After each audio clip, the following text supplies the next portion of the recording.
It is just after midnight, just about 12:20 here on the East Coast on Sunday, December 28th, 2025. That means must be after an AEW pay-per-view. Of course, we know WWE PLEs don't go this late. It is after AEW World's End 2025, the last pay-per-view on AEW's calendar, the last major event for pro wrestling in 2025, at least for the two major companies. So we are here to cover it in full. It was a sold out crowd at the Now Arena in Chicago, a mainstay for AEW, a venue that they have visited very, very frequently over the years and held several pay-per-views there as well. I, of course, am your host, Brandon LeClair, PWTorch contributor, here to talk about AEW World's End. And you can, of course, if you want my thoughts on the show as a whole as we go along here, you can get a preview of some of those by looking at my report for PWTorch.com. I covered the show in excruciating detail, as I frequently do. And that is up on both the free site and the VIP site as we speak. So you are free, of course, to take a look at that.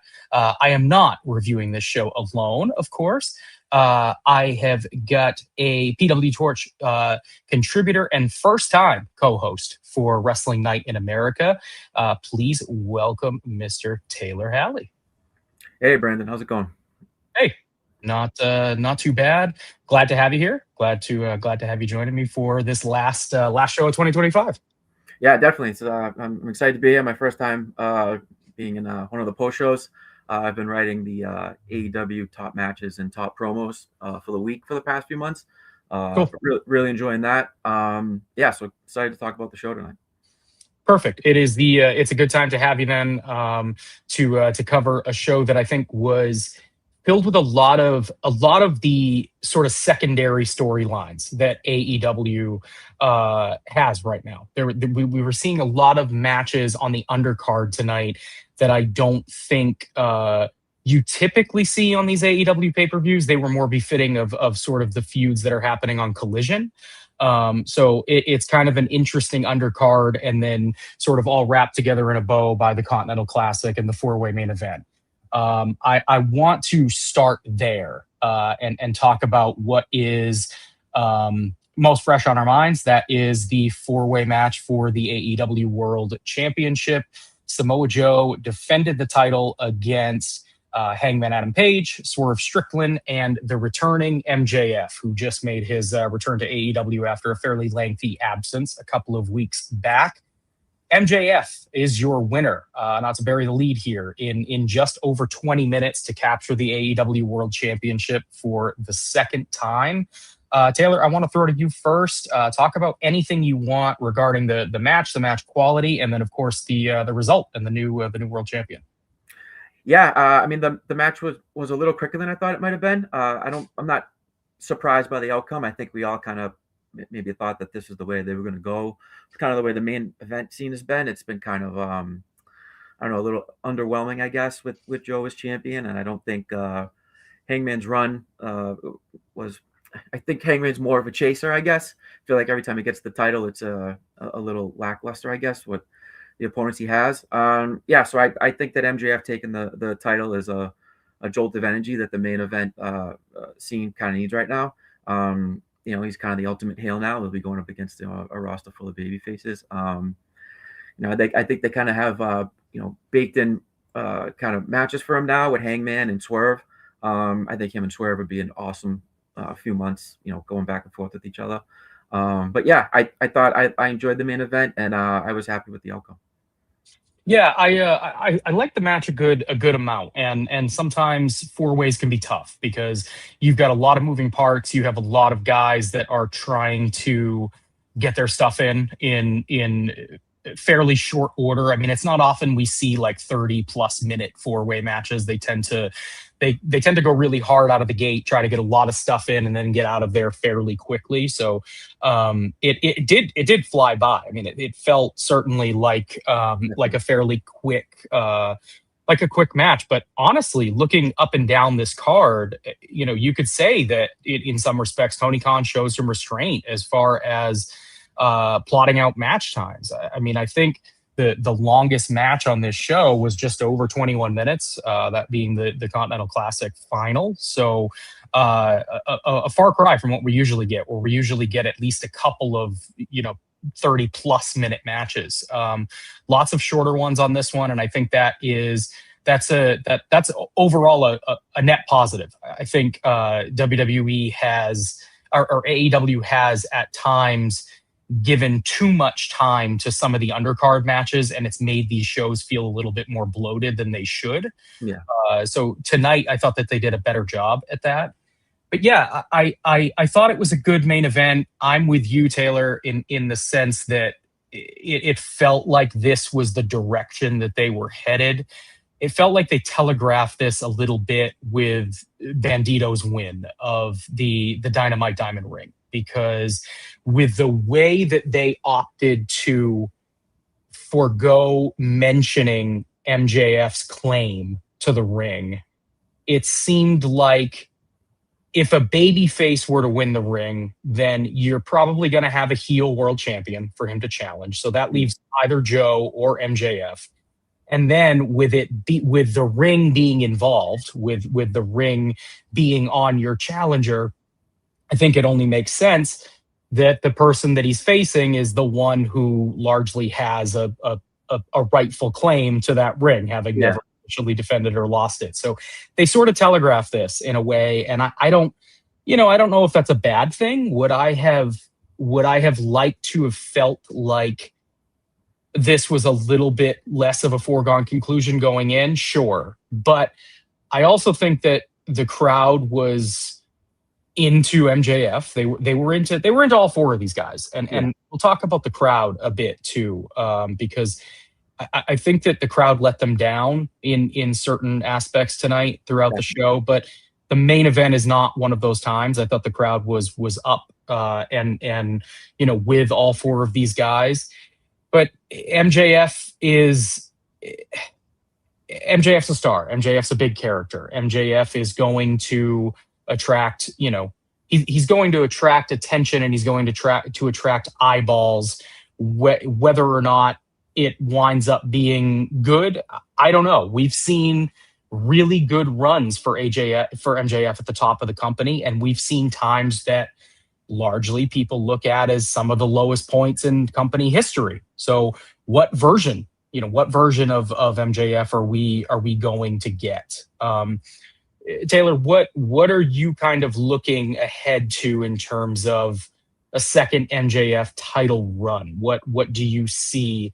And do you think that he can improve upon that first title run? And do you think this is going to be another long-term story they try to tell with MJF, or are we going to see, some hot potato with the title? Yeah, I don't think it'll be hot potato. I think going back to MJF's first run, I thought the first half of that run was great. It wasn't until they kind of ran into that devil storyline where it really kind of went off the rails. I think people, you kind of remember the worst part of something better than sometimes the better part of it, because that was so bad at the end there. Yeah, I mean, I'm just looking forward to seeing it. It seems like maybe Kenny Omega might be trying to get back into the world title scene. It would be cool. That one match that they had on that Collision was awesome a few years ago. I'd love to see MJF and Swerve. I had mentioned in one of my top promo articles a few weeks ago, they had a backstage segment once when MJF was the champion. It was like a 5-minute backstage segment, and it was electric of them just going back and forth at each other. So I think MJF is just going to kind of bring that extra spark that I think that it kind of needs right now. It would be nice to have MJF on TV every week, on Dynamite every week. I just think it's kind of that jolt of energy that the world title scene needed. And if it's anything like that first half of his run, I think we'll be all right. I'd like to see him hold the title for a while. And, I don't know what's going on with Ospreay, what his timetable is, but, kind of have him hold it until All In, maybe have Ospreay take it from an All In at Wembley, so you can kind of go a whole bunch of different ways.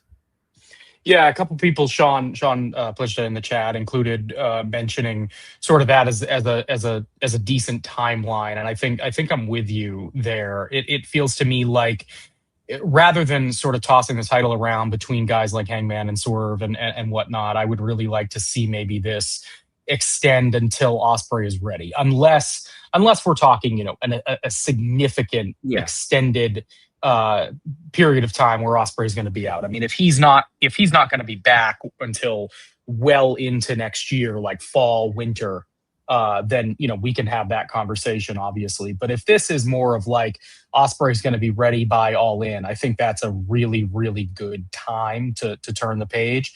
And that gives MJF a lengthy run, which is something that we haven't seen for a bit. I mean, we've gotten the long John Moxley title reign that people were just begging for it to end. And then we got the uneventful and sort of disappointing Hangman run right into Samoa Joe that also has felt a little underwhelming. Given that this was the move ultimately, I do wonder what precipitated the decision to move the championship to Samoa Joe, because at the time people speculated that they wanted to move it to Swerve Strickland, and that Joe was sort of a stopgap in between Hangman Page and Swerve Strickland so that they didn't have to match those two up again. But now in hindsight, knowing that they were going to do this four-way and knowing that MJF was going to come out with the title, I don't know that that we're looking at things all that differently if MJF takes that title off of Hangman tonight rather than Joe. So I'm not sure. Do you have any strong feeling one way or another about how the Joe title run went, and whether or not you would have stuck with it, or just knowing what we know now, if you would just have kept it on Page? Yeah, I mean, knowing what we know now, I thought it was a mistake taking it off Page when they did it. The Joe run was weird. He was kind of like an autopilot, I guess, even with his promos, where it was like, it was I'm going to call the crowd stupid. It was kind of a lot of the low hanging fruit. I actually got to a point where I was like, he must be trolling at this point. He must be catching on that people are complaining about his promos, that he's going to double down on it, because it was just so unlike Samoa Joe to kind of go into autopilot like that. I thought it was weird. I thought it was maybe he didn't want the title and he was like, all right, I'll take it and I'll be your stopgap. But I don't know. Do you kind of feel like that? It was awkward for a while. Yeah, it felt like a token of appreciation for Joe, which I understand. I mean, he's mentioned that he's probably nearing the tail end of his career, and I just now that we have the hindsight, now that we know that the plan was to get it on MJF, it just strikes me as a little odd, because now with MJF holding the title and having pinned Joe specifically, you would think that Joe is going to be after a rematch, but that's not a match that makes a whole lot of sense. Yeah. And I don't think that it would be conducive to turn Joe again after just doing it. So, I mean, are you going to turn MJF? I don't know that that's a great idea either, even though the crowd is going to cheer him. The whole thing just seems a little short-sighted in hindsight, now that we know that MJF was the guy to take the title off of Joe. It just feels strange to me that they went in that direction. I don't know if ultimately it was did Tony feel like he needed something at that show and they just had to go with it? I don't know. Yeah, no, I mean that could be it too. Maybe they just felt like they needed something, and it was just maybe one of those things like, oh yeah, you think Hangman's going to win? Well, guess what? He's not, and anything can happen at any of these shows. So Yeah, it'll be interesting too. MJF right after his return to AEW was announced having a major appearance at a local indie promotion up my way, Limitless Wrestling. Which is actually where MJF got his start as a major wrestler in the Northeast. Obviously, coming out of Long Island and everything, worked for plenty of promotions there, Creative Pro and whatnot. But MJF was actually Limitless's first world champion. and they're doing a big show at an arena up here in January, and MJF is working the show, which I thought was a little strange. So he's going to be coming into town with the AEW World Title, presumably. That show is the second week of January, so he will more than likely still be champion at that time. I don't know if that's a new policy on AEW's part to let guys like MJF work outside of the company. A lot of talent that is contracted full time with AEW came through Limitless Wrestling up here, but none of them have returned while still under contract with AEW. So it's interesting. I don't know if that's a new policy, something that they're trying out, or it's just a situation where MJF asks to have this appearance. I don't know, but interesting nonetheless, and it'll be cool to see. It'll be cool to see him locally at a show again, but also cool to see if this is something that AEW kind of works into their repertoire, allowing talents to work for some of these indie promotions that brought some of their guys up. Yeah. Is there any type of partnership there, maybe AEW? Not that I'm aware of. I mean, as far as talent that's come through there, I mean, MJF was their first champion. Danny Garcia worked there. Willow Nightingale, Chris Statlander, Darby Allin. I mean, the list goes on. Basically, all of the AEW mainstays worked for this promotion at one point or another before AEW was established. Even Cody Rhodes, during his first his break between shortly after he left WWE the first time, worked there, but there hasn't been any known partnership that I'm aware of. Eddie Kingston is actually going to be on this show as well. So I don't know if this is something to counteract maybe the WWE ID program. Oh yeah. Where they're going to allow some of these talents to work some of these shows. I'm not sure. I'm not sure if any of these guys are working other promotions. I'm only exposed to what's local to me. So I'd be interested to see, if other people have any comments, like locally, if they're seeing promotions that are advertising any AEW wrestlers, just to see if it is a change in policy. Interesting. But let's go ahead, continue marching through here.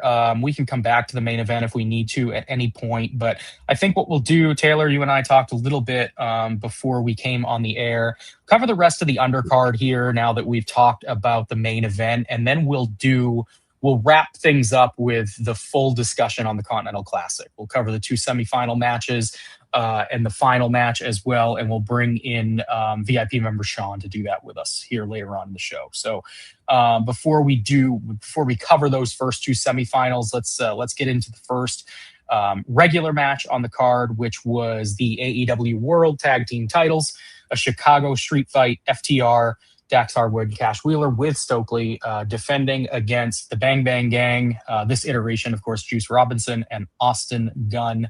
FTR, your winners. They retain the World Tag Team titles in just under 17 minutes.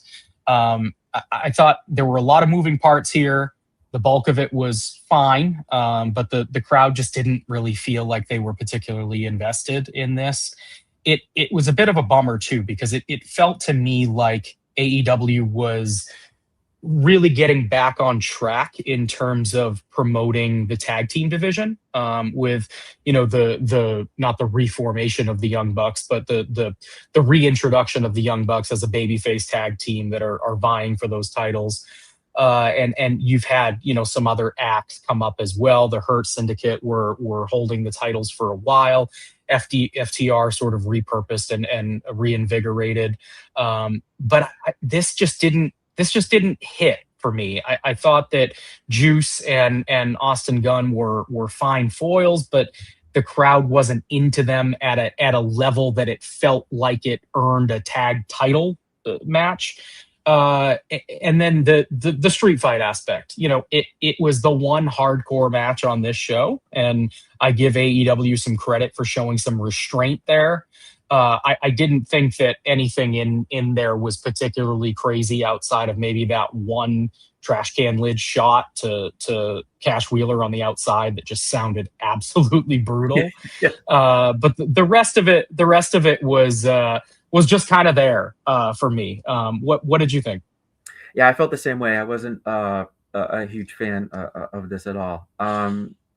I'm a fan. I like Austin Gunn and I like Juice. I find them entertaining. I find them to be kind of like some of the bright spots on Collision sometimes.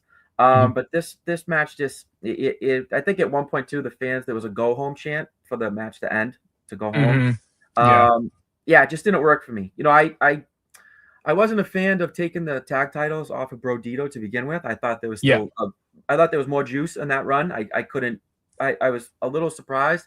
I figured they were taking the titles off them because Edge and Christian. I mean, Copeland and Christian were coming back. Sure. Yeah. Um, but so the whole time during this match, I just kept thinking like, this is what we took the titles off of Brodito for. I mean, you got, Brody King is getting eliminated and Diamond, Diamond Ring, battle royals now, and it's just like this is what we did that for you. So yeah, this match didn't work for me at all. That Cash Wheeler dive through the ropes though was pretty insane. I thought he was going to end up the way he hit the table. He was ended up in the crowd. So it had a couple good spots, but yeah, for overall this didn't work for me. Stokely flying over the table and crash Yeah, landing into the side of the announce desk too. Yeah, that was something. yeah, Yeah, I'm a big fan of FTR and their tag team work. I think that I there aren't many tag teams who are as fluid and as fun to watch as FTR are. I mean, I think you get your people who are in the Young Bucks camp and then people who are in the FTR camp because they're two dramatically different styles. I appreciate and enjoy both of them, but I think I land a little bit closer on the FTR side than the Young Bucks side, just because to me the Young Bucks often feel like a video game more than a pro yeah, wrestling match, and FTR are much better at that grounded style. But I just didn't think that they had a ton of chemistry here, and I don't have any issue with Juice and Gunn either, but it does feel sometimes like you get these matches on pay-per-view that feel like Collision specials, yeah, in the sense that the entire build has more or less taken place on Collision, and when that happens, I think the match tends to inherently feel less important because AEW has very clearly sent the message that Dynamite is the A show, Collision is the B show, if you're even lucky to call it a B show. It's sort of it's secondary. It's secondary and sometimes almost tertiary if they had a third program. They don't anymore. But it does feel like it's a significant step down. And when you're asking guys to come on a main pay-per-view card and hold the crowd's interest, I think sometimes they struggle with that. Sean in the chat saying, please tell me that they aren't going to do FTR Young Bucks for the 900th time. I think they are. I think that's likely where we are headed. I before we move too far from it, I'm with you. I would have given Brodito a longer run, especially now that it feels like they're not going back there, yeah, with Bandito having Dynamite Time and Ring and everything. It so often feels like in the undercard and sometimes in the main event too, that Tony Khan gets an idea and runs with it, and it seems like it's working, and then he cuts it short before it really runs on its legs. And that's sort of how I feel about Brodito. And that's sort of how I often feel about, like Hangman Adam Page's title runs, for example. There are a lot of things you can point to where it feels like he doesn't really let them play out to the fullest of their potential. And that's one thing that I would love to see change going forward, but I'm not sure it will. I yeah, think he's settled into a very specific booking style, and he likes it. yeah, yeah, yeah. And I know it's just I thought maybe when they took the tag titles off of them, it was because I thought maybe Brody King was going to go in the Continental Classic and they wanted to Sure, kind of yeah. speed him up. And Mhm. then when they announced the field, I was just like, well, where are they going now? It just was like, I Mhm. don't know, it was disappointing. Yeah. Yeah, Brody would have been great in the classic too. I mean, he had a good showing last year. Was it last year that he was in it or the year before? I don't remember. I don't remember either. It might have been Either last year. either way, whichever year he was in it, he was very good. Yeah. All right, so match number 4 on the card. Babes of Wrath defending their AEW Women's Tag Team Championships. That's Willow Nightingale and Harley Cameron taking on Mercedes Moné and Athena. This one goes just over 13 minutes. Babes of Wrath retaining the titles. Taylor, I'll throw to you first on this one. Yeah, I love this match. I'm a huge fan of Babes of Wrath. I think Holly Cameron's great. I appreciate her every match. She's getting better, and as a fan, when I'm watching and I can see that, I mean, she's in the ring with three of the best in the world right now, and she's keeping up, and she's putting on a great show. That was kind of like it was kind of why I saw it on Britt Baker a little bit. I felt she was getting worse. Like the more she was getting worse. I kind of felt like she had kind of reached the mountaintop and kind of was like, all right, well, I'm here. I can just kind of, coast now, I guess. So I really enjoyed watching Holly Cameron get better and better every match. I thought it was the right outcome. Obviously they're going with the Monet kind of spiral here. I thought maybe they were setting it up for a Monet Athena TBS title match. Seems like they're going to go with Willow Nightingale though. I thought it was a great match. I thought it was great. I really enjoyed Monet's post-match promo too in the back. I thought she nailed it. That was one of her better promos in a while. I really enjoyed it. I thought it was to go from the tag match before to this one. I thought it was a breath of fresh air, and I thought the girls knocked it out of the park. It's an interesting choice booking wise too, to put the two tag team title matches back to back. I thought that was a little curious. Didn't end up mattering too much because I think they were very different styles of matches, so it worked out fine. But that's not something you usually see. I wasn't quite as high on this as you were, but I enjoyed it. I thought that Harley continues to show improvement. I'm with you there. I think that she stands out a little bit more as being green when she's in there with three women who are so experienced and so talented. Yeah. So it stuck out a little bit more tonight than I think that it usually does.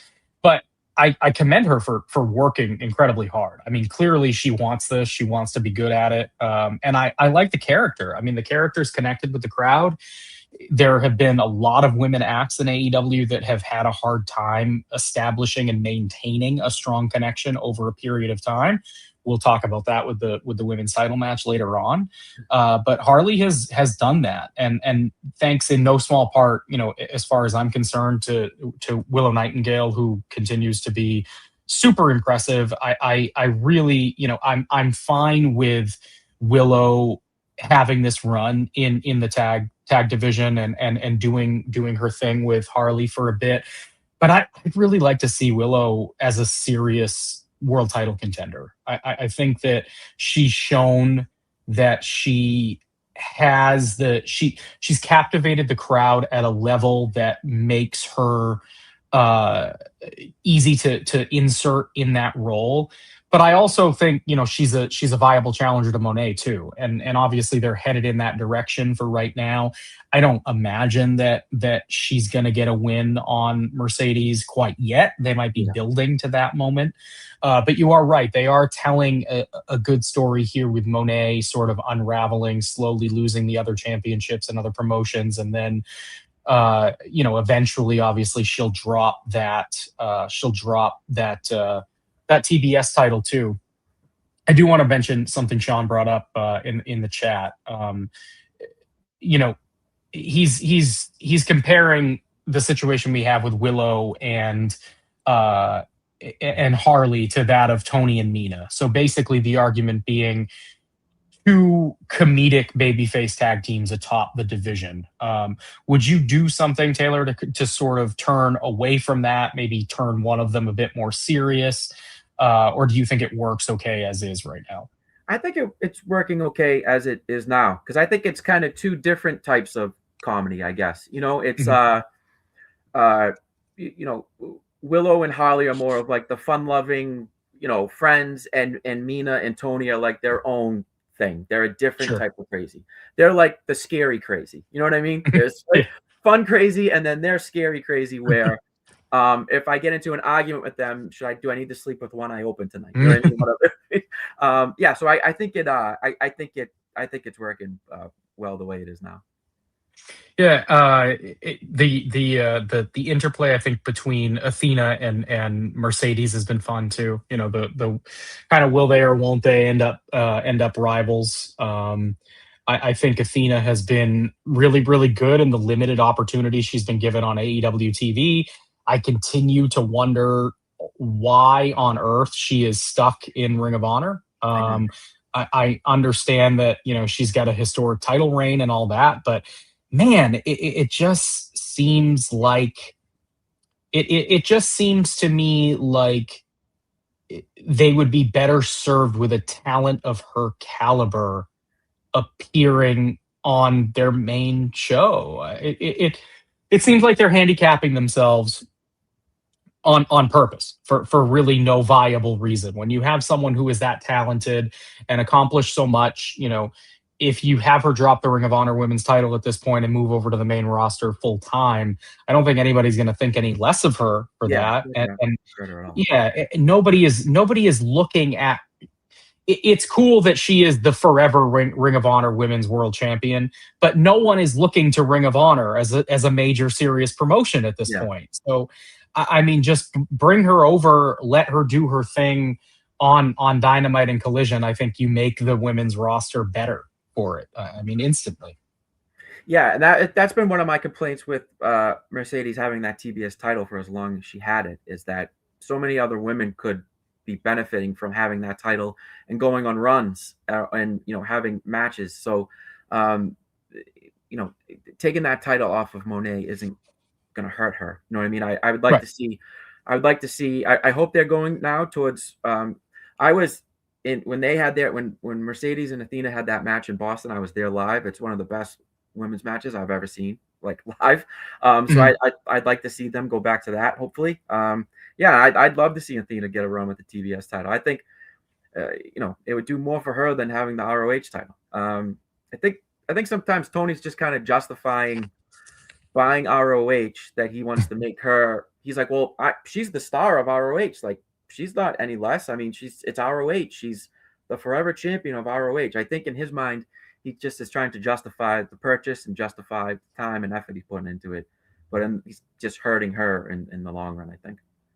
Yeah, it just feels it feels like it just feels like a trophy for him to hang his hat on that isn't really serving any significant purpose at this point. I mean, you can call it developmental, you can call it overflow, whatever it is. I just think Athena has too much to offer main AEW programming to keep her there long term. But we'll see. I mean, I think the conversation about Mercedes Moné going into next year is interesting too. I mean, obviously she is primed to lose that TBS title at some point, and when that happens, do you think that she immediately transitions to the world title picture? I mean, are we looking at her moving right into that, or do you see her being sidetracked by something else? I wouldn't put her into it just yet. I think that maybe deserves I think when she finally gets it, it probably deserves a bigger moment. So I think I wouldn't do it yet. I'll tell you what, though, I'm more interested in her character now than I think I've been since she's been with the company, to see where this is going to go. The whole belt collector thing, I just didn't work for me. When you keep losing the world title match and you're collecting all these other belts, it just didn't work. It just didn't work for me. I know it works for her character of kind of being delusional and all that, but I'm really interested to see where she's going now. I'm more interested in her now than I think I've ever kind of been. Yeah, and I think the wrestling has helped too. I mean, she has this was a little bit different. She was asked to do something a little bit different, be less of a featured showcase on this show, but I think largely Monet has been really impressive in her pay-per-view title defenses and title matches, and that has really helped, I think, build her brand within AEW, because she has been so consistent. I mean, Toni Storm, you look at her from a character perspective, and she's been really consistent there, but hasn't had quite the level of excellent string of matches that Monet has in ring. All right, let's keep going here. Match number 5, Darby Allin took on Gabe Kidd. Allin was your winner in, again, just over 13 minutes. Lots of 13 or so minute matches on this card, which I thought was the right length for this thing, given that it was a straight one-on-one match, no major stipulation involved. These two bled like crazy, and it wound up feeling like a hardcore match, even though it wasn't one. I thought that Gabe Kidd's aggression was really fun here, but again, this felt more so like a collision, a collision match to me, where the crux of the build here occurred on the secondary show, and so it just didn't feel like that big of a match. Crowd was into Darby; they liked the hard hitting stuff from Gabe Kidd, but they weren't, super into this. Aside from a couple of spots.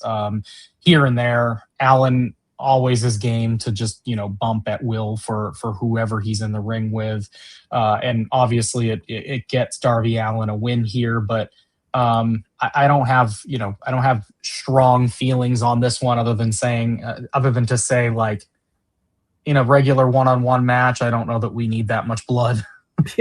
Yeah, no, I feel this. I feel the same. It was a good match. I like the spot with the kind of like the slingshot into the stairs. I thought that was unique. I've never seen anything. I don't think I've ever seen that before. And the crash it made was huge. Yeah. I mean, I love Gabe Kidd. He's a madman. He reminds me of, like, I'm a big Peaky Blinders fan. He reminds me of, like, he'd be the villain for a story arc. You know what I mean? He'd be the villain. Yeah, but I feel the same way. I enjoyed the match. I liked Darby's kind of blood mohawk at the end there. I thought that was kind of a cool visual. But same, just a blood fest. It's a Darby match. He's gonna go out there and he's gonna get thrown around. He's gonna make whatever jacked up guy he's fighting look good. So yeah, it was good. Yeah, I think you kind of hit it with just simply saying it's a Darby match. We've seen a lot of these over the years, and they're gonna be one thing for some people, and they're gonna be they're gonna be not so great for others. I mean, if you appreciate and you like the style that he wrestles, you like seeing him get thrown around and look like he dies at least 2 times in any given match, then you got what you were looking for. For me, if I'm going to watch a Darby Allin car crash, I would much prefer that it's something that is well built over time. So take, for example, the matches with Jon Moxley, where did they get a little crazy at times? Sure. But it felt like there was a lot of purpose there, because they had done such a long and arduous build to those matches. Whereas this just felt a little underbuilt, felt like the level of violence maybe crossed a threshold of there. I think that Tony should have like a scale for build and violence, and they should be like he should be required to keep them relatively in check. But I don't think we'll see something like that. Pickens in the chat saying they didn't use fire or a plastic bag, so that's a win. I guess that's a positive spin. We'll leave it at that. Yeah, I'll tell you, the older I get, the more I watch these Darby matches. Like, I just turned 40. I have 2 kids now under 4. And I don't know if it's just becoming a dad or getting older, but I watch these Darby matches now, and I'm just like, oh my God, this guy, like, he's not gonna be able to walk when he's 37. I know. You know what I mean? It's just like,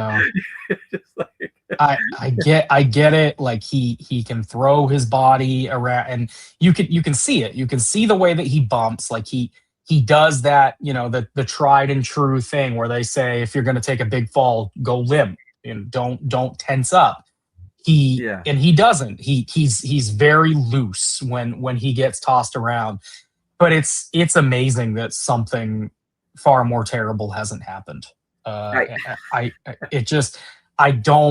don't expect him to be able to do this for the long term. And when he can't, is he still going to be a viable act in the eyes of the fans and this company? That's what I wonder.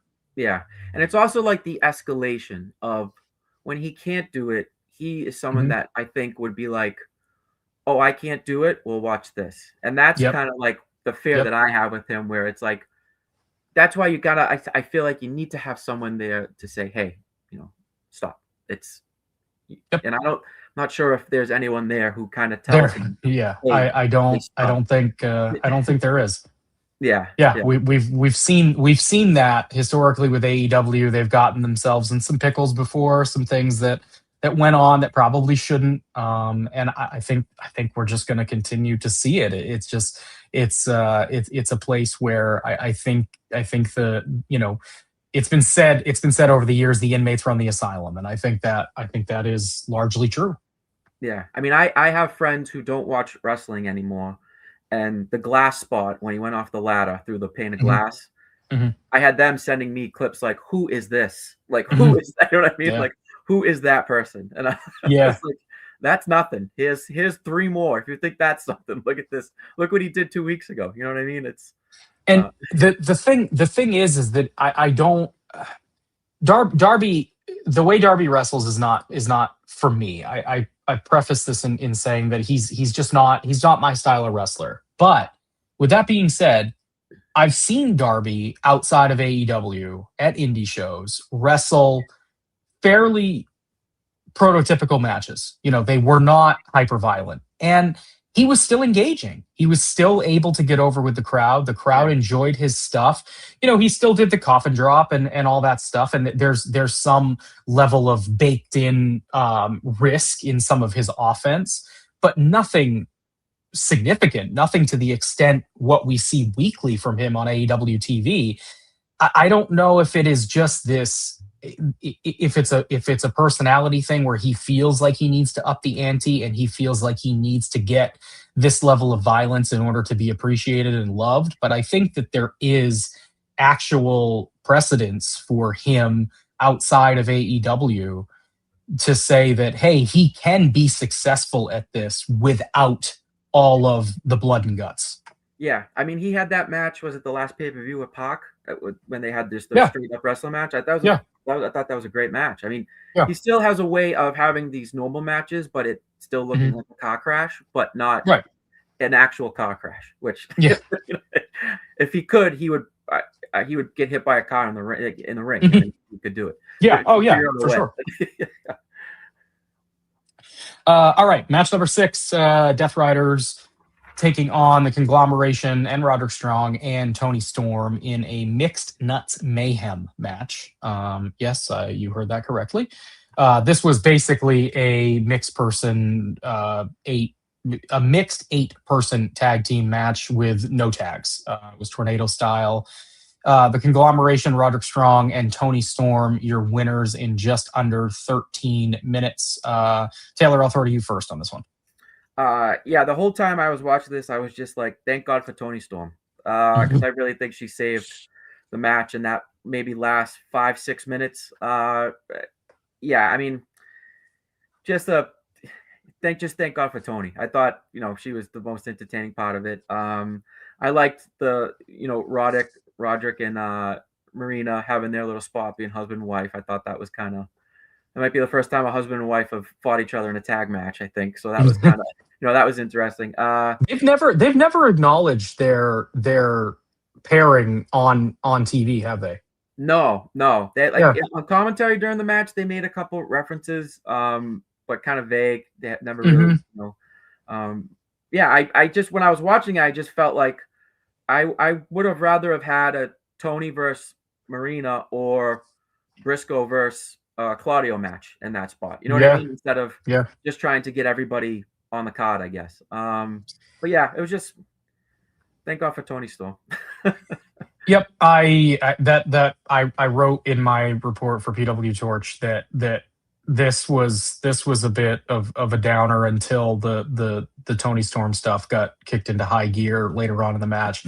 I thought that the stuff with Orange Cassidy was fun. Yeah, I thought, Cassidy's a comedic character. Storm is walking that line. She can be serious. She can be comedic. I thought that their spot together was a lot of fun. But for the most part, there was too much comedy here, yeah, especially given how seriously we're supposed to take the Death Riders.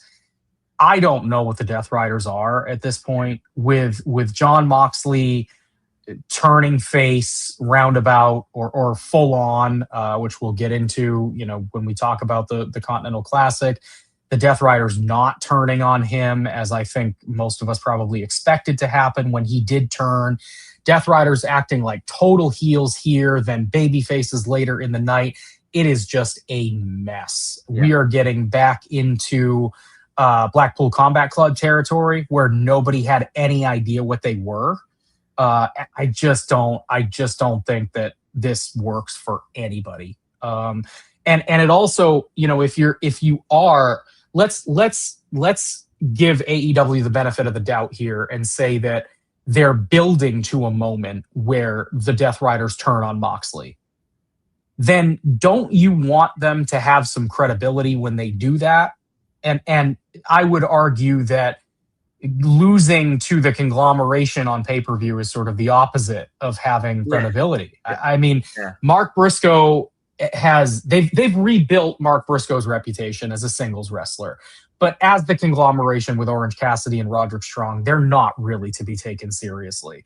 Toni Storm, this was sort of a one-off thing for her. This is not, she wouldn't have been harmed by taking a loss here. And it could have been Roddy, it could have been Cassidy, it could have been any of them that ate the pin. But if you want the Death Riders to be taken seriously going into what could be a major angle with Jon Moxley, I just don't see why you book the finish that you booked, or just don't book the match at all. Yeah. I mean, don't book the match at all would kind of be, it's just one of those matches where I think they're just trying to get people on the card. I think I think it was just trying to get Toni Storm on the card, trying to find a way to get her on the card. Yeah, I just wasn't. And like you said, you could just do that with Nina. Yeah. I mean, with Marina. Yeah. It just didn't work for me. I thought Excalibur had a funny line though at the end, when it was Nina, Orange, and Tony dancing, and he said, "Is this the birth of a throuple?" I thought that was a pretty good line. That was. I wasn't a fan of commentary tonight. I thought that was a great line though. Over Bryan Danielson's nonstop screaming and yelling and over the top yelling. Danielson was off tonight. I mean, I typically I've enjoyed his work on commentary, but he was a little bit too excited in spots that I didn't think warranted it. I also thought that they put him in a really crappy position, trying to have him basically have to more or less come to terms with Jon Moxley becoming a babyface when a year ago he tried to murder him. It's not a good spot. Yeah, I mean, I'm sure we'll talk about it when we get to those matches, but he even had a line where he was replying back to Shivani, and he said something like, "Yeah, I wouldn't know because the last time I was here, he put a bag over my head." So in the same building, no less. Yeah. I mean, Moxie's in the ring, cutting Cena promos. You know what I mean? I was waiting for him to drop the "Never Give Up" towel. That's Never Give Up towel. You know what I mean? It's like, Yeah, Sean mentioning Tony, he thought Tony was unbearable tonight. I didn't think it was a good night for Tony. I don't think most nights are good for Tony. It is one thing to be enthusiastic about the product that you're calling. It is another thing to essentially cape for and act like every single thing that you see is the greatest match you've ever witnessed in your life. Because if every match is the greatest match you've ever witnessed in your life, then none of them are the greatest match. Yeah, he's just too over the top in his praise. You can be enthusiastic about a show and about a product without trying to convince the fans that everything is the greatest of all time. I mean, the way that Tony talks, you would think that every single match that AEW puts on pay-per-view is the best thing that's ever happened. And it just waters the whole thing down. Yeah, I had in my notes during the FTR Bang Bang Gang match, and I underlined it. Shivani is giddy. It was like, the crowd was dead. The match was plodding along. Yeah. It was like, how much more do we have to go of this? And he was like giddy. I was just like, geez, dude, calm it down, pal. And the thing is, there have been nights in this company's history where the crowd was just rabid from start to finish. And tonight just wasn't one of those nights. I don't know if it was the card, if they just weren't particularly, moved by the middle of the card, but it was a tough crowd tonight, and Chicago has seen so many of these shows. They've been spoiled to death by AEW at this point. They may just be desensitized to these shows, and that could have contributed to it. It could have been the weak undercard that contributed to it. I don't know, but this was one of the weaker sounding crowds audibly for an AEW pay-per-view that I can recall in a while. And Shivani just felt like he needed, it almost felt like he needed to make up for that. Yeah. I think you kind of hit the nail on the head there. I think that crowd just might be desensitized because they've had so much. I mean, I go to the shows in Boston. They always put on a good Dynamite in Boston, but we still haven't had a pay-per-view. I mean, I know. I know. I've pounded that table. I pounded that table on these shows and on post shows that I've been on with Wade for a long time. The Northeast is a strong market. I'm from the Northeast. I'm a few hours north of you, and I would love, Maine's got a great wrestling market. We always have. WWE doesn't come here anymore. We've got the arenas for AEW. They could do Dynamite here. And why on earth has Boston not had a pay-per-view? Like, I've done the trip for a few Dynamites. It's about 3 hours for me to get to Boston, but do I want to travel 3 hours for a TV taping? Not really. Like, I'm not going to do it very often, but I'd go down for a pay-per-view. And I think you'd get a lot of people that feel the same way. Boston's been a good crowd for them. It's just, it's surprising. It's surprising that they haven't pulled that trigger yet. Yeah, no, I agree. Cause I was at Blood and Guts at the Garden, and they me too. It was maybe 8,000 or 9,000. So if they did a pay-per-view there, I think they could get 10,000. I think they could get 10,000 in that. Yeah. So it is curious why they haven't done it. Yeah. All right. Our last match before we move on to the Continental Classic, the AEW Women's World Title match. Chris Statlander defending against Jamie Hayter. Statlander retains in just over 18 minutes, retaining the Women's World Championship. I thought this was a good match. Another one that suffered from the lack of crowd involvement. This felt to me like a point in which the crowd didn't turn on the show, but started to show some signs of cracking. I mean, you were getting a number of anti-Green Bay chants during this match because the crowd evidently had caught wind of the fact that the Packers were about to lose, and so they were more invested in the result of that game than they were the Women's World Title match in front of them, which is not a good sign. I mean, it's just not. If you had a Women's World Title match that was captivating the crowd, I don't know that they're all that concerned with the Packers losing what winds up being a relatively meaningless game. It wasn't a good look, and I felt bad for Statlander and for Jamie Hayter, who I thought worked really hard. The opening of the match was a bit slow, but I thought they really picked up the pace as things went on. These are two heavy hitters, both women who have been on different trajectories within AEW for a while. I am losing faith that Chris Statlander is going to be the champion that they want her to be. I'm not saying that I'm throwing the towel in on it yet, but the character work is so weak that it makes it really hard to. It makes it very hard to get by with just the in-ring work, which is good, but it's not out of this world. You know, she's not at the level of a Mercedes Moné, for example, and Athena. And when you're not living up to that level in ring, and the character work just isn't connecting in any way, it's very, very hard to get ahead.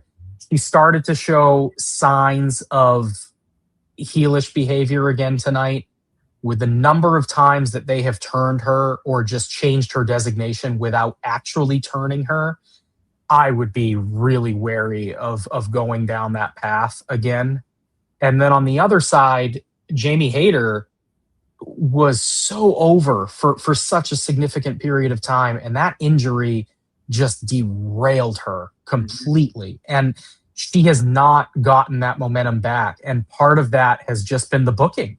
She hasn't been placed in very many situations to succeed. So, a good match, but I just left this one feeling sort of down on where their world title picture is right now.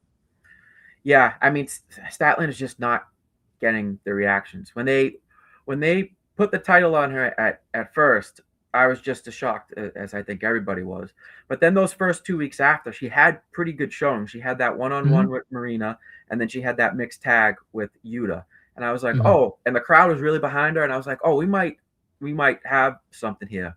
But then the promos started, and it just wasn't clicking. Just awkward. And she has good matches. Like tonight was a great match. I actually thought that they might have just pulled the trigger tonight and put it on Hayter. Because I mean, the fans love Hayter, and I agree with you. She was so over before she had that injury and went on the shelf for so long. I think she might have even when she came back, that new her kind of doing that Austin Powers way she was dressed. Just didn't the 60s. Yeah, it just didn't, because she's a badass. Like she's a hard hitting English badass. You know what I mean? Yep. And it just didn't fit her character. So I thought tonight maybe they might have just pulled the trigger and put the title on her. I did notice the some of the hit, like she spit in Hayter's face. I thought to myself, oh my God, are they gonna turn her? Are they gonna have her turn on the fans? Like, you guys aren't behind me. What do I have to do for you to get behind me? Which I don't think is going to work. I don't think she can pull that off. She can't pull that off. So they've tried so many things too. I mean, like pairing her with Stokely, a while back when they thought she needed a mouthpiece. I still think she could really benefit from having a mouthpiece. It doesn't have to be Stokely, but man, I just something just isn't. She's just not all the way there. It's just not getting all the way there the way that it needs to. And it's a bummer that they spent all that credibility that they had built with Toni Storm on what has wound up kind of being a dud of a title run. Yeah. I almost wish they had just put her in the Death Riders, kind of just saw what happened. You know what I mean? And just especially now if you're toying with a heel turn. Yeah. I mean, and kind of just paired her up with Mox and kind of had Mox be her mouthpiece and just have her go out there and just, she's beat the hell out of somebody. You know what I mean? I mean, they beat the hell out of each other tonight. She had that scary spot with Hayter off the top rope where I actually thought, I did too. I like jumped up out of my couch. I was like, oh my God. But I don't know what they're going to do. I mean, they put her over the top, their top two stars in Monet and Storm. I don't know what they're going to do next with her. Man, I'm thinking, in hindsight, her and Shafir just running roughshod in the women's tag tournament would have been great. Yeah. I mean, if they had just committed to that, I know that there would have been some groaning at the onset because they would have need to turn her again after turning her so many times. But I think if you get through that and the work with Marina had been good and they could have been dominant in the tag division, I think that could have been the best spot for her. I continue to feel like every time they have something in mind for Chris, it feels to me like they'd be better served by putting Willow in that spot. Yeah. I mean, you're right. Yeah, you're right. All right, let's go ahead now and cover the Continental Classic. So this will close us out. We've got 3 matches to talk about: the 2 semifinals that kicked off the show, and then the tournament finals. To do that, we had spoken with Sean a little bit before we went on the air, and found out that he was most riled up about this whole situation. So we'll bring on Sean. Sean, welcome to the show. It's been a while. It's been a while since we've chatted on here. Yeah, it has. I miss you. I hope you guys had a Merry Christmas and Happy New Year to everyone out there. And yeah, I definitely wanted to talk about these matches because oh my gosh, I think they messed this up real bad, and we'll talk about it. Yeah, we'll go in order. I think probably most of your strongest feelings have to do with the final, but we'll cover the semifinals first. Konosuke Takeshita, Kazuchika Okada kicking off the show in a semifinal match. Don Callis was at ringside for this. He was at the desk with Excalibur and Tony Schiavone and Bryan Danielson. And they made sure to clarify that he was strictly serving in a commentary capacity because he could not be at ringside as a manager for the Continental Classic. So Kazuchika Okada wins this one in just over 17 minutes. He does so by pulling a screwdriver out of one of the turnbuckles and clocking Takeshita in the head with it when the referee's back was turned. Taylor, I'll throw to you first. Yeah, I mean, I loved everything but the finish. This was my second favorite match of the night. After the match, I couldn't figure out that finish, and then I remembered, Wrestle Kingdom is a few weeks away, and I'm guessing they don't want either one of these guys, taking a clean finish. Sure. Yeah, but I loved it. I thought, it was the match everyone had kind of been waiting for. I really enjoyed it. Everything but the finish. I thought that maybe Takeshita was going to come out and kind of cost Okada in the finals. I think it's obviously leading up to these guys going at it again. I don't see how you don't have them, wrestle again. But yeah, I loved it. I thought it was great. I thought it was other than Moxley Fletcher, it was my second favorite match of the night. Yeah, I liked this. I thought it was a good change of pace for what we usually see for an opener in AEW pay-per-views. They usually sort of like to go balls to the wall, like right out of the gate, and go with something really fast paced. And this was totally different. I mean, it was more in line with a traditional Japanese strong style, something that you would have found in New Japan rather than AEW. I thought it worked. The crowd was slow to come along, but once they really got into the crux of the match, I thought that the crowd was into it and engaged with both wrestlers, although certainly treating Takeshita as the babyface here, which clearly seems like the direction that they're headed. I think, Taylor, you pointed out that they're not going to have Takeshita take a clean pin with the big Tokyo Dome show coming up. That makes a lot of sense. And Okada advancing to the finals here makes sense too.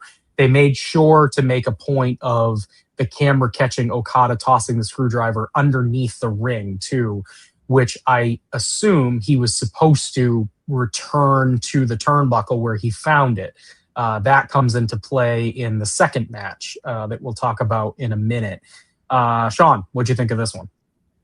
So I'm kind of getting used to, again, I didn't see Okada in New Japan. I've said that many times. So when I've seen him in AEW, I guess I was expecting more. So when I see Okada matches, I'm so super ready to be wowed. And in this match, it wasn't. I mean, I didn't think it was as great as you guys did. I thought it was very, very good, but I think they could have better matches than they did. I thought they toned it down. Oh, definitely. And that's what kind of bums me out is I want them to have a great match. We're having this Continental Classic who everybody's like, this is the greatest tournament of all time, and this is the greatest matches we've ever seen. And this was a very good match, but it wasn't a great match, and that's what I want. If you're going to tell me, at least give me a great match. And it was good, very good, but it wasn't great, and the finish absolutely sucked. Takeshita should have won. I don't understand why Okada lost. I don't get it. Or Okada won. I don't understand. It didn't make any sense. Takeshita, you're building him up. Have him get a big win over Okada, and then do another match. And then Okada, you could do a long feud with this and do all that. But Okada just won it last year. He doesn't need to get to the finals this year.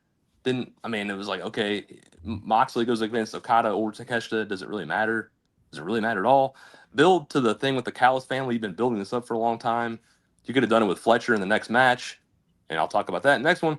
But I didn't like the way it ended, and I didn't like that Takeshita lost. I just didn't make sense to me. But it was a really good match. I definitely enjoyed it. I thought it could have been a lot better, though. It definitely felt like they were they only emptied the tank halfway. I mean, and I think that was intentional. I think that they are playing the long game with these two. Obviously, there is a turn coming for Takeshita, and we're going to see him leave the Don Callis family. And when that happens, I would expect that there is a long-term feud in mind with Okada. So I think that they were definitely holding back a significant amount in this one. So I'm okay with that. It wasn't the match that I think that people maybe thought it would be on paper. Sean, I'm with you there. But I do think we'll see better outings from them. Taylor, where do you fall as far as Okada being the choice here over Takeshita? Yeah, I mean, I was fine with it. I figured Okada was going to get to the finals, because then if you get, I figured they were telling the story with Moxley. I kind of sensed, hey, I think Moxley might win this. I don't think you can put Moxley over Takeshita. I just don't think that. So if you're gonna have Moxley win it, you can put him over Okada. It doesn't really hurt Okada. You know what I mean? And then going into this, you knew that this was the first match of probably a bunch of matches with Okada and Takeshita. Yeah. There's still a lot more story there to tell. Now you have Okada cheating to win, and they can come back, they can come back to that. Now you have Don Callis. Who's Don Callis going to go with? Now you have the Fletcher angle. I think I'm probably with Sean with the Fletcher thing. I've been banging the drum for Fletcher to win this thing. So I was really disappointed that he didn't win, but we can talk about that next. But yeah, no, I wasn't really too upset with it. Yeah, I think ultimately the on paper, the Okada Moxley dynamic works a little bit better here, only because we're already turning a corner on Moxley to turn him babyface, and Takeshita is in the same spot. So I think I prefer Okada in this instance only because it only gives with you're kind of booking backwards. And so booking from the final, I don't know that you want two guys that the crowd is currently confused about how to feel about. So Okada, they know he's a heel. Moxley, they're kind of moving toward cheering him, but he's not quite officially established as a babyface. And the same goes for Takeshita. So I think that creates, a little bit of an interesting challenge for the crowd if you present that as the match. Sometimes AEW just doesn't care about that, but maybe that didn't go into their line of thinking at all here. But when I was considering it, that's kind of how I approached why I would have gone with Okada over Takeshita here. Yeah, because to me, if Takeshita wins, you build more tension with him and Okada. That's the whole point, isn't it? Aren't we trying to build tension with them? Like, that's what it's all about. Like, the feud between them is like Okada thinks he's the best, and if Takeshita beats him, then isn't Okada jealous, and you build to that more? That's kind of where I was going at it with, honestly. I think their idea, and I'm not saying it's the right approach, but I think that they are assuming the same thing with Okada cheating to win the way that he did, that it's serving the same purpose. You're essentially saying that Okada didn't think that he could beat Takeshita without help of the screwdriver, and so now Takeshita has a gripe and is going to complain to Don Callis and want a rematch, or be upset that maybe it was Callis that placed the screwdriver there. We don't know. So it still leaves them a bunch of directions to go as far as telling the story of dissension between those two. Yeah, I just don't want crap finishes in matches like that. I just want sure. Finishes. Yeah. Sorry. Yeah. It's me. Especially in a tournament where there's not supposed to be. Right. Yeah. That is a very good point. All right, so second of the two semifinal matches, Kyle Fletcher and Jon Moxley. We had Renee Paquette doing sort of like ringside journalism for these matches too, which is something she's done throughout the tournament, and I thought was a nice touch. I mean, Renee is great. She's often underutilized, so anytime they can get her in a position where she can use her talents and get some insight and perspective, I think is a net positive overall. So Moxley the winner here in just about 23 and a half minutes. So this was actually, I said earlier, Taylor, I didn't think anything went over the 21-minute mark. I think this would be the longest match of the night, at just under 24 minutes. I thought this one was really good. Mox was clearly treated by the crowd like the babyface. It almost seemed at times like they were asking for permission to cheer him, and commentary did their part to sort of highlight how strange it was that the crowd was coming full circle to Jon Moxley. That's sort of been the story that they've told throughout the course of the Continental Classic this year. Fletcher, to me, made a lot of sense as a finalist again, given how far he made it in the tournament last year. I would have been happy to see him there, but I understand why Moxley was the choice and what they're attempting to do with him. I also think that it does create some interesting tension for Kyle Fletcher within the Don Callis family, because not only now do you have the story brewing between Okada and Takeshita, but you also have Fletcher, who has a reason to be disappointed because presumably he expected the screwdriver to be in the spot where it was planted. And so it's a little dumb that he couldn't have been told by Okada or by Callis that the screwdriver was thrown under the ring. But alas, that's the story they opted to tell. And I do think its purpose was to create some tension there within the family. Taylor, I'll throw it to you here. Yeah, I thought this match was awesome. These two guys, I thought, had the best matches throughout the entire tournament. I think Fletcher has just been incredible. It's been like a joy kind of watching him this last year. I love seeing when it clicks with a guy. You know what I mean? Yeah. When everything kind of comes together and it clicks and you can see it and feel it. And I just think he's been awesome.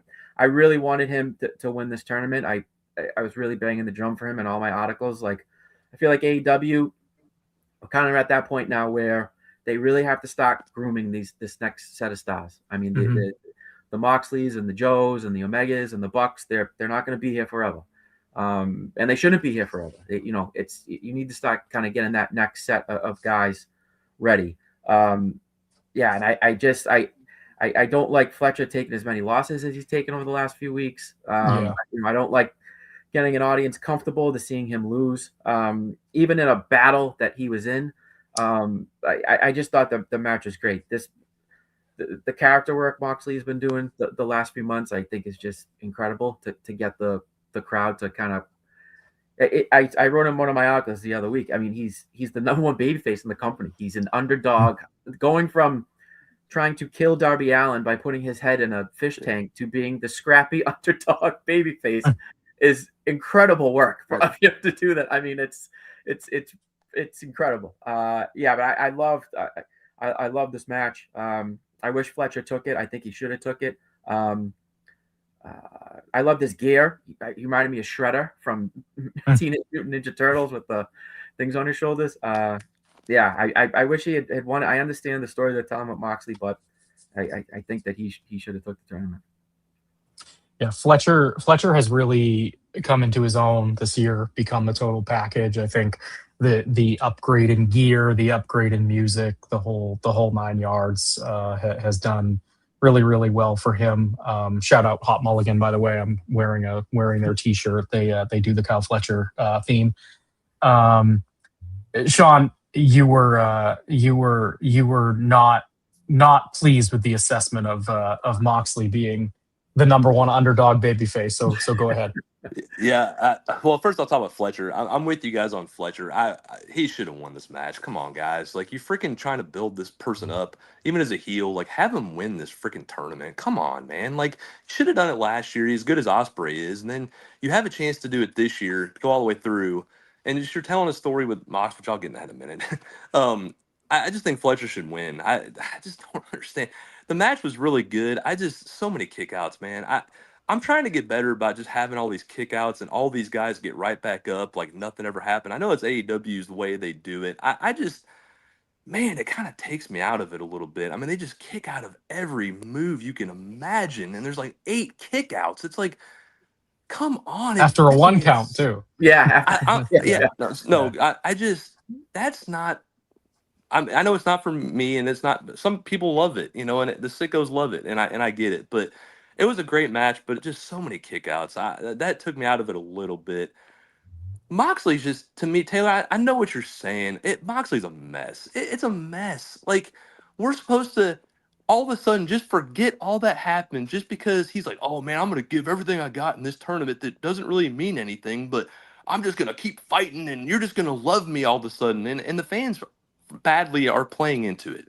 Why? Why are you playing into this? He friggin' chokes people, helps people get set on fire, and puts them in plastic bags. And all of a sudden, 2 months later, you're supposed to love him? Like, what are we doing here? Like, I just don't like the story they're telling. It's crazy.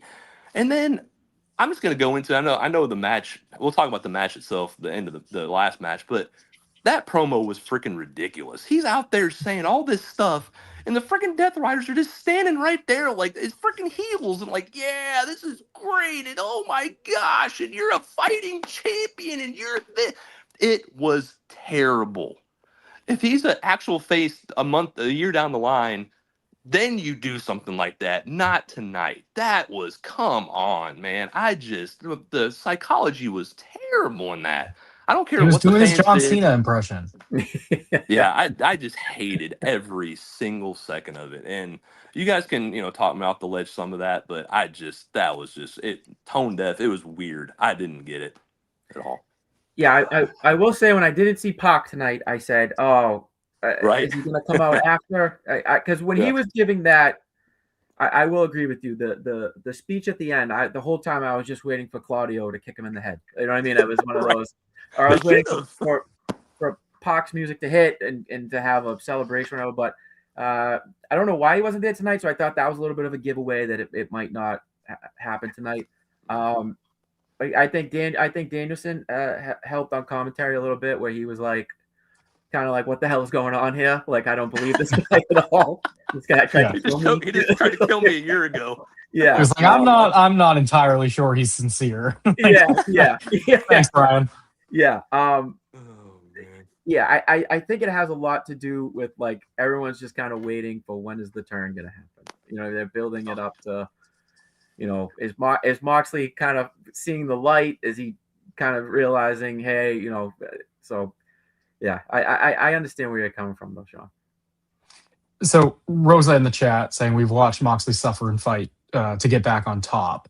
It's more of an actual face turn than Roman got after losing to Cody, which I think is a fair point, Sean. I am half with you in the sense that, so I can understand the crowd starting to get behind Moxley organically. I think that the company was put in a bit of a spot, and part of it is of their own doing, because they are the ones that have chosen to book Moxley like an underdog.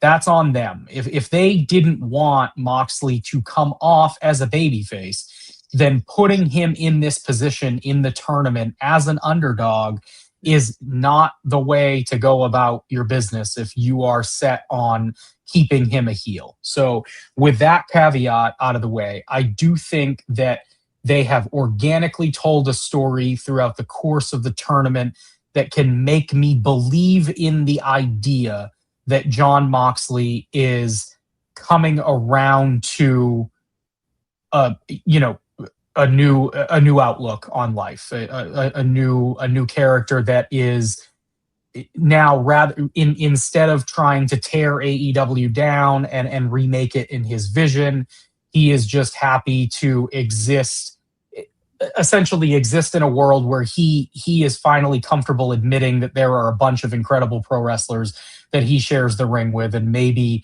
it doesn't need to be remade in his vision, but he just needs to join the vision that exists. I can buy into that. What I can't buy into is that the Death Riders, who just worked as cowardly heels in a comedy match 4 matches ago, are now in the ring celebrating with Jon Moxley, who is cutting the most babyface promo of all babyface promos. And I thought that they were pulling the trigger.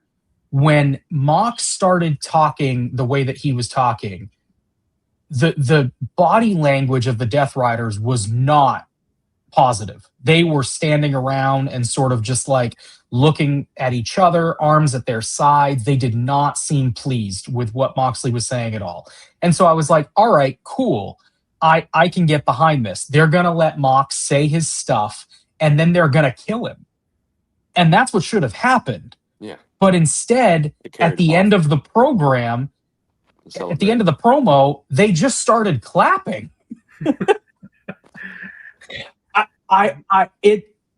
It's so incredibly baffling. I don't know if they're just, like Taylor said, they're buying time because Pac wasn't there tonight. I don't know, and we're gonna get the turn down the road. But if that's the situation, don't let Mox cut that promo tonight. Don't go that far with it. Just let him say a couple of things. Just let him kind of build on the promo that he cut backstage earlier in the night, in the lead up to this match. But don't go all the way with a rah John Cena level AEW hype speech if you're not ready to have the mega heel Death Riders beat the living hell out of him. Yeah, And what I'll say to you, the one thing I'll argue against your point about Moxley, like I can buy into what he's doing, is, like, to me, you have to do more than just fight in a bunch of matches to get me to like you again. Like, there has to be a character development in, like, there's got to be something more than just, like, that's what WWE does better than AEW. They tell stories with people. Like, they don't just have matches and, like, oh, we have this great match, or we fought to the bitter ends. All of a sudden, I'm just supposed to like this guy. Like, I want to actually like, and that's the part of the problem with the whole freaking last 2 years, is we wanted to like him, and he did this heel crap where he's trying to suffocate people with plastic bags. We wanted to like him anyway, but they made us try to dislike him, and they did all they could to try to do it. But the fans still a lot of times liked him. They still celebrated him, which was kind of ridiculous knowing the stuff he was doing. But then all of a sudden he's just wrestling in a Continental Classic, which he's like, I'm giving my all for, which, okay, I can buy into that. He's giving his all for the company, trying to win this tournament. What does the tournament mean? I don't know. Not really a whole lot to me, but okay. But it fills TV time. Yeah, I just want more than that. I want development and storytelling other than just matches. Like, I want more with this company. They can do more than this, and I want to see more than that. But I can buy in if you're saying he's just going to have matches and he's just going to fight, and that's what he's going to do. I guess I can buy into that because he is a fighter and that's what he does. So I guess I can give you a little bit there. Yeah, I think that. Go ahead, John. Well, I think I agree with Brandon where it's happened more organically, where it's been small little increments of him kind of turning the way he's been turning now. It wasn't just like an instant, like when they were going against Darby. It wasn't like an instant, like all of a sudden he just turned and protected Darby, which wouldn't have made sense. It's been a small increments. And he had the promo where he talked about where he had lost to Kyle O'Reilly, and he said, like, you think I'm in this for individual wins? Like, you guys are celebrating one win? Like, the playoffs are about to start. Like, it's time to, like, nut up or shut up, basically, talking about the Continental Classic. So they were kind of setting him up for, what was coming down the line. Yeah, there have been little moments. And Sean, to your point, I think that you're right in terms of pro wrestling storytelling. I think that WWE has a better handle on how to tell accessible stories that progress week to week and that people have a clear grasp on. I think that AEW, part of the issue that they get themselves wrapped up in is that they almost want to give the audience too much credit for their knowledge, and they want to go the nuanced route with a lot of their character work. to an extent that I don't think appeals to a larger pro wrestling audience and doesn't always work. I think that they want to believe that the shows that they're producing, the art that they're producing, can ascend to the level of, the type of storytelling you see in prestige TV and movies and whatnot, because they want to do it with nuance and with small changes, nothing overt, over the top. But that doesn't work always in pro wrestling unless you're really, really disciplined and really, really good at it. And Tony Khan just isn't. I mean, Tony Khan is not, an Emmy worthy television writer. He's not. He doesn't have that ability. And so these like small shifts in personality and character changes that you might get away with in a highbrow TV show is not something that you can pull off in pro wrestling when you just have one guy handling the book who is overwhelmed with 9 hours of television and a pro football team that's about to go in the playoffs. Right. Absolutely. I agree. 100%. It's tough, and they get themselves in these positions quite frequently. I do, Taylor, I want to throw to you. We didn't really talk about the match itself, the finals itself. So go ahead with Okada and Moxley. Anything you want to add there? I thought the match was good. Halfway through the match, I kind of thought to myself, this is two veterans who just went through a war an hour and a half ago, and they kind of went into it like, let's put on a good match. Let's not kill ourselves in here. Moxley just had his front teeth knocked out. You know what I mean? Kind of like, I don't think they kind of took it out of first gear. I think it was just kind of like, we kind of know where we're going here. Let's get to the finish here. We just went through two absolute wars. Let's just that's kind of the thing.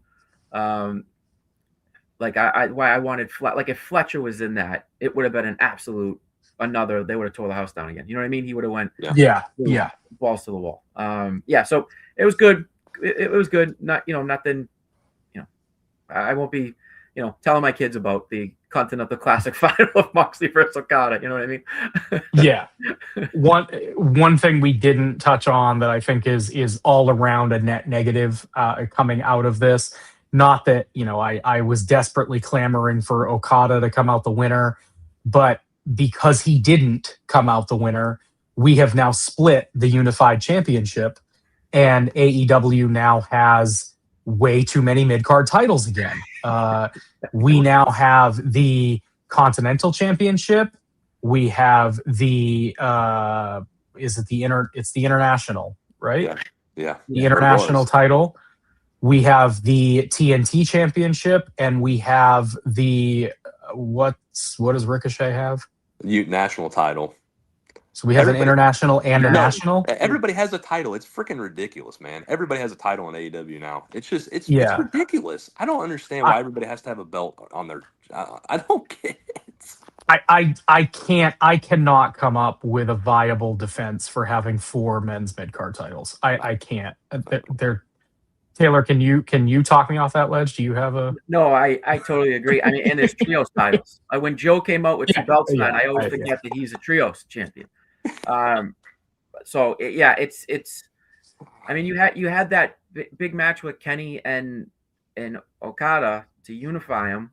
Right. And now what was the point of that thing? It's 3 months later, and it meant nothing. So and why does it? Why do we? Look, the Continental Classic is fun. It's a good way to fill a month of TV time in a slow time period. Thanksgiving to Christmas. It's a fine idea.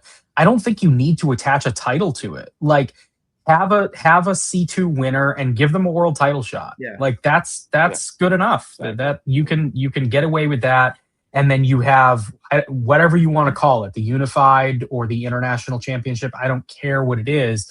You can have that as your main secondary title, and then the rest of these titles. Like, has Ricochet even been carrying the national title? Like, I think he did. I think he has, but I mean, we're going to see him defend it Wednesday. The idea behind that title was that it's going to be defended at other promotions, but when? I mean, when is that idea coming into play?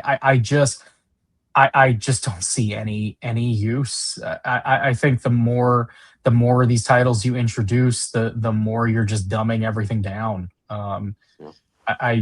They've really they really got to cut back on the titles. I say that every pay per view that I cover, and unfortunately, it's never going to change.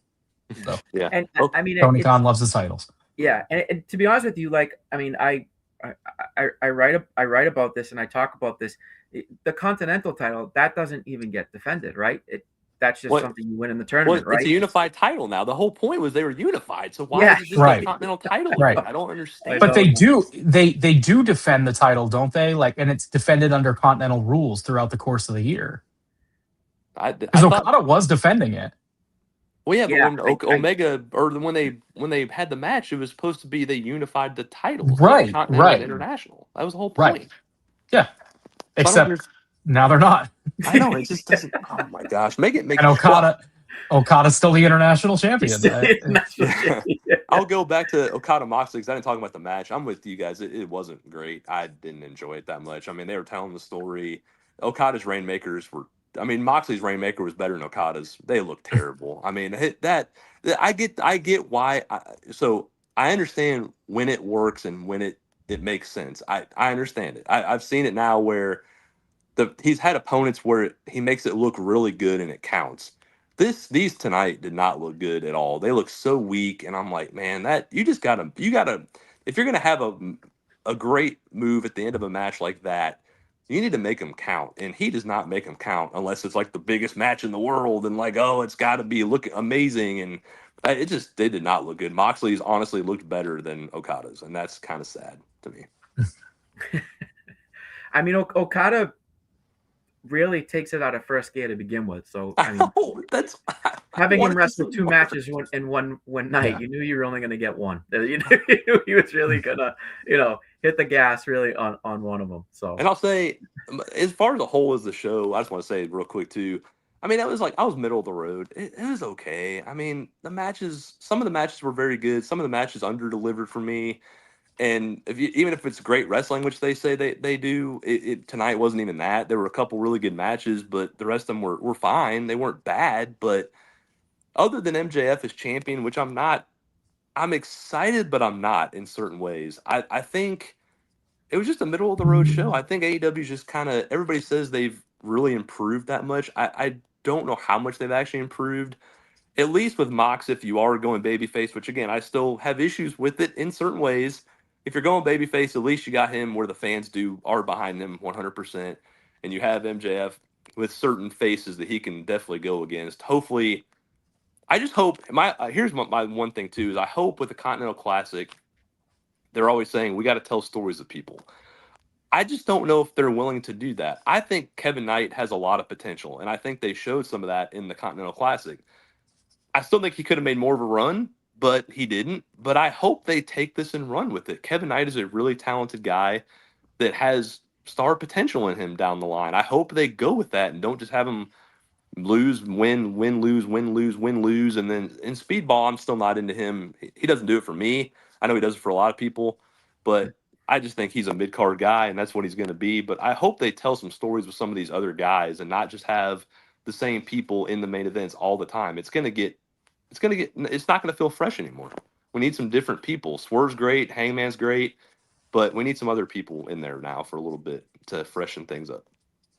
And you mentioned Speedball and Kevin Knight. They've got Jet Speed, and that's another kind of a start-stop thing. They were kind of cruising along there for a while, and then they both got put in the tournament, and that kind of halted the momentum on that.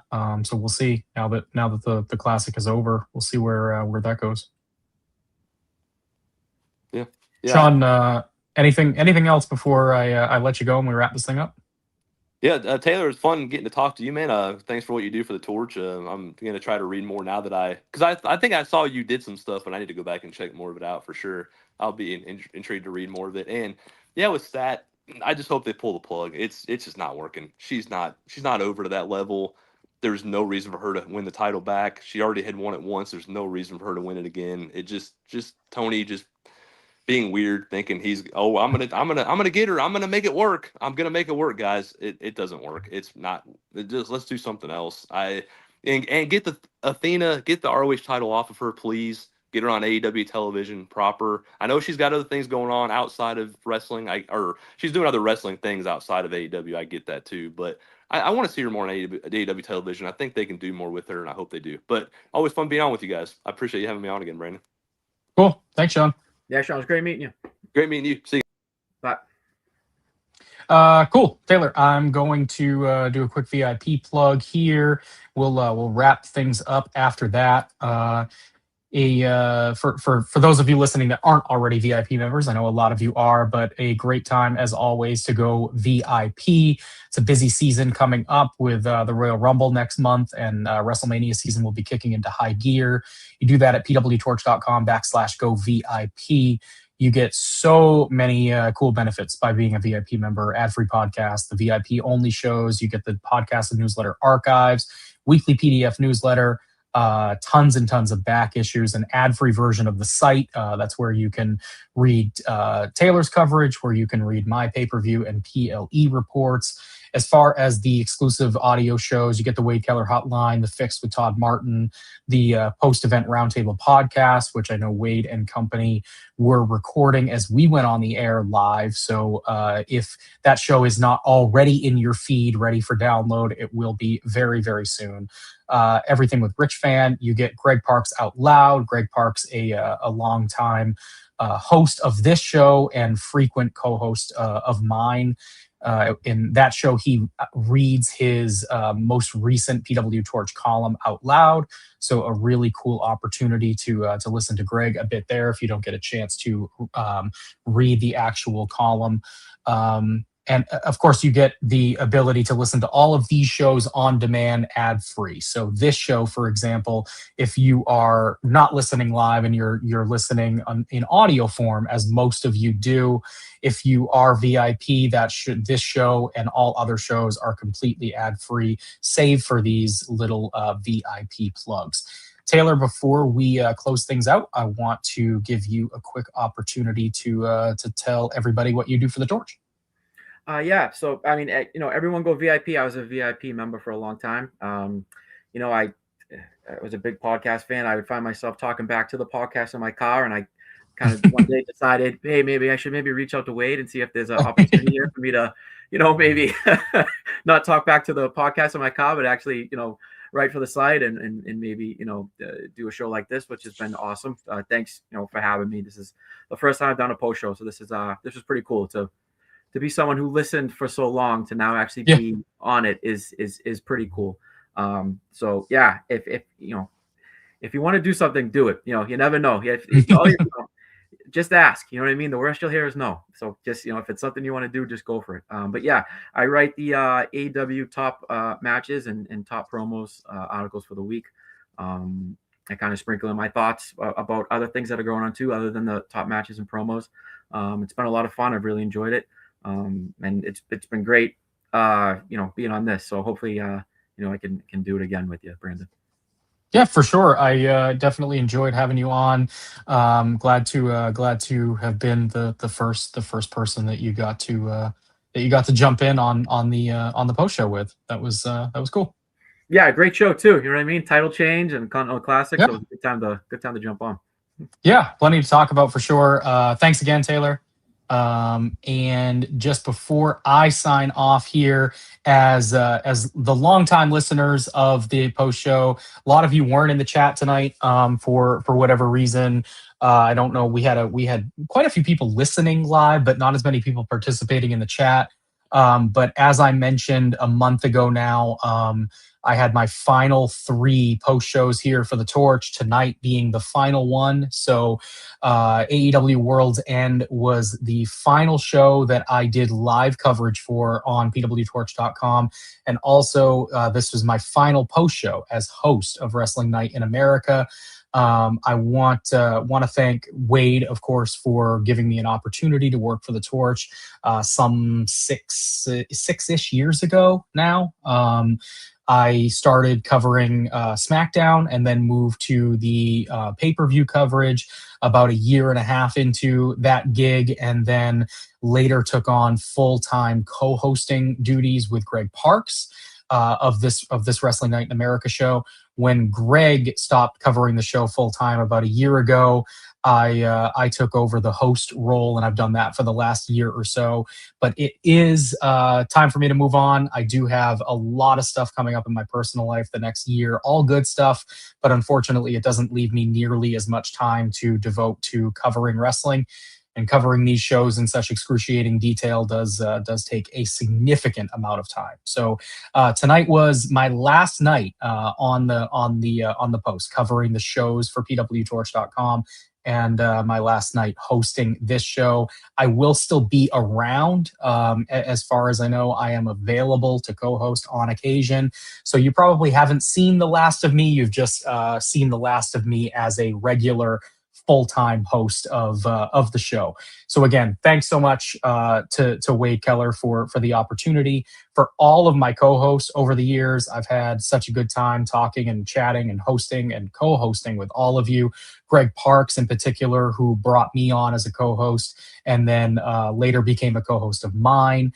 Way back when, working with Zach Haydorn and with Frank Pettiani, who I've gotten to know outside of the Torch as well. Sean Radican, so many more. And Taylor tonight, working with him for the first time was really, really cool. So thanks so much to all of the co-hosts over the last several years. Thanks so much to chat, all the VIP members, and I will certainly see you guys around. Thanks so much for tuning in. Until next time, this has been Wrestling Night in America.